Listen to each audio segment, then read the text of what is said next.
Hello guys, আসসালামু আলাইকুম।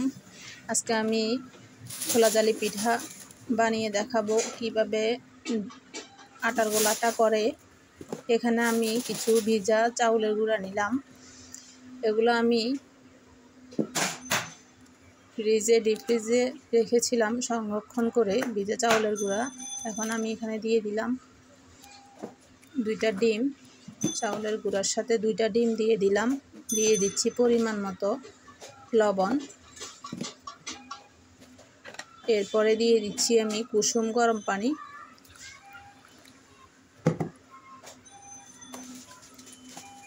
এগুলো এবার ভালোভাবে মিক্স করে নেব।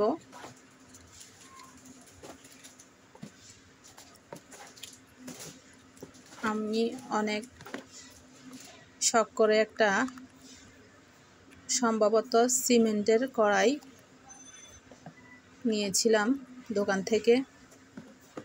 দেখুন, ইচ্ছে ছিল চিতল পিঠা বানানোর, যে কড়াইটার ভিতরে চেষ্টা করলাম হয় কি না। দেখি অনেকে এই কড়াইয়ের ভিতরে চিতল পিঠা বানায়। আমি একটা দিয়ে দেখলাম কেমন হয়েছে।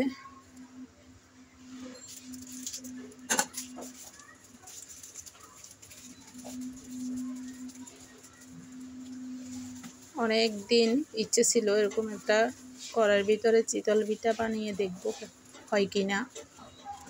দেখা যাক কি হয়। যে হয়নি, মনের মতো হয় নাই, সম্ভবত হবে না। আজকে নতুন এটার ভিতরে কেনার পরে প্রথম দিলাম, হয় নাই। এখন আর কি করব, আমি একটা মাটির খোলা দিয়ে খোলা জালি পিঠা বানিয়ে ফেলতেছি।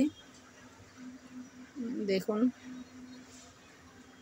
পারফেক্ট হয় কিনা।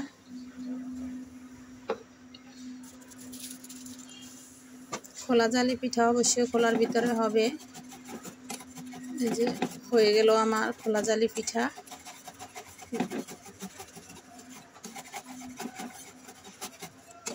গাইস, আজকে আমার ভিডিওটা কেমন লাগছে কমেন্ট করে জানাবেন। হয়ে গেল আমার খোলা জালি পিঠা।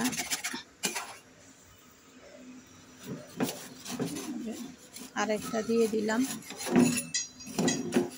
খোলা জালির পিঠার ভিতরে জালি না হইলে ভালো লাগে না।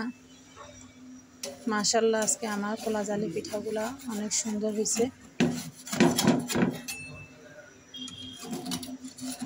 আপনাদের কাছে আমার ভিডিওটা যদি ভালো লাগে থাকে লাইক কমেন্ট শেয়ার দিবেন। পাশে থাকা বেল আইকনে ক্লিক করে সাবস্ক্রাইব করে যাবেন।